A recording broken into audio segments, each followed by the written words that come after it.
Day 37 of digital marketing. இன்னைக்கு நம்ம வீடியோவில் என்ன பார்க்க போறோம்னா, இமேஜ் ஆப்டிமைசேஷன் என்னன்னு சொல்லி பார்க்க போறோங்க. இந்த ப்ராசஸில் நம்ம என்ன பண்ணுவோம்னா, நம்ம வெப்சைட்டில் உள்ள இமேஜெல்லாம் சர்ச் இன்ஜினுக்கு ஏற்ற மாதிரி ஒரு ஆப்டிமைசேஷன் ப்ராசஸ் பண்ணுவோங்க. இந்த ப்ராசஸில் நம்ம என்னென்ன பண்ணுவோங்கிறத இப்போ டீட்டெயிலாக பார்ப்போங்க.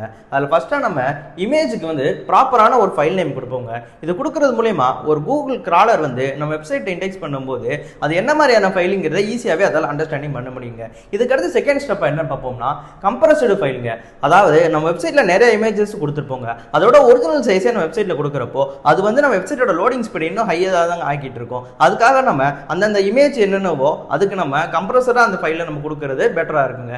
தேர்ட் ஸ்டெப்பை நம்ம என்ன பண்ணுவோம்னா, இமேஜ் ஃபைல் ஃபார்மேட். அதாவது வெப்சைட்ல நம்ம நிறைய இமேஜ் கொடுக்குறப்போ ஒவ்வொரு ஃபைலுக்கும் அதுக்கு ஒன்று உண்டான கரெக்டான ஃபார்மேட் கொடுக்கணுங்க. அதாவது லோகோனா பிஎன்ஜி, வேற ஏதாவது நார்மல் இமேஜ்னா ஜேபேக், இந்த மாதிரி நம்ம கரெக்டாக ஃபைல் ஃபார்மேட் கொடுக்கறது மூலியமா அது நம்ம வெப்சைட்டுக்கு ரொம்பவே ஹெல்ப்ஃபுல்லாக இருக்குங்க. இதில் ஃபோர்த் டைப்பை நம்ம என்ன பார்க்க போறோம்னா, இமேஜ் டிஸ்கிரிப்ஷன், அதாவது ஆல் டேக்ஸ்னு சொல்லுவாங்க. இது ரொம்பவே முக்கியங்க. அதாவது கூகுள் கிராலர் நம்ம வெப்சைட்டுக்கு ஈஸியாக கண்டென்ட்டை ரீட் பண்ணிருங்க. அதுவே இமேஜ்னா அது என்னன்னு அதுக்கு தெரியாதுங்க. அதுக்கு நம்ம ஒரு டிஸ்கிரிப்ஷன் கொடுக்குற மூலியமா கூகுள் கிராலருக்கு இது என்ன மாதிரியான இமேஜ்னு ஈஸியாவே அண்டர்ஸ்டாண்டிங் பண்ண முடியுங்க. இதுக்கு அடுத்து நம்ம என்ன பண்ணுவோம்னா, ஃபிஃப்த்தா ரெஸ்பான்சிவ் இமேஜ்.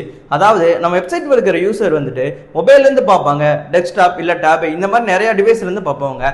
அவங்களுக்கு எந்த டிவைஸ்ல இருந்து பார்த்தாலும் அதுக்கு ஏற்ற மாதிரி ஸ்கிரீன் அட்ஜஸ்ட்மெண்ட் ஆயிட்டு அந்த மாதிரி இமேஜா தெரியணுங்கிறதுக்காக நல்ல ரெஸ்பான்சிவ் இமேஜ் நம்ம கொடுக்கணுங்க. இதுக்கு அடுத்த டைப் நம்ம என்ன பார்க்க போறோம்னா, நோ காப்பிரைட்ஸ் இமேஜுங்க. அதாவது நம்மளோட வெப்சைட்ல நிறைய இமேஜஸ் கொடுக்கறதுனால அது சில நேரம் நம்மளுக்கு கரெக்டான இமேஜ் கிடைக்காதனால வேற ஏதாச்சும் வெப்சைட்ல இருந்து எடுத்துட்டு வரதோ, வேற ஏதாச்சும் காப்பிரைட்ஸ் இல்லோ இமேஜ் எடுத்து போடுறதோ, அது ரொம்பவே லீகல் இல்லாத ஒரு விஷயங்க. இது மூலியமா நம்ம வெப்சைட் பேன் ஆகவே ரொம்ப சான்சஸ் இருக்குங்க. இது எல்லாமே சேர்த்து தான் நம்ம இமேஜ் ஆப்டிமைசேஷன்ங்கிற ப்ராசஸ்ல பார்ப்போங்க. இந்த மாதிரியான யூஸ்ஃபுல்லான டிஜிட்டல் மார்க்கெட்டிங் ரிலேட்டட் வீடியோஸ் நீங்க ரெகுலரா பார்க்கணும்னா வின்மேக் ஸ்கூல் ஆர்டெக்கை ஃபாலோ பண்ணுங்க.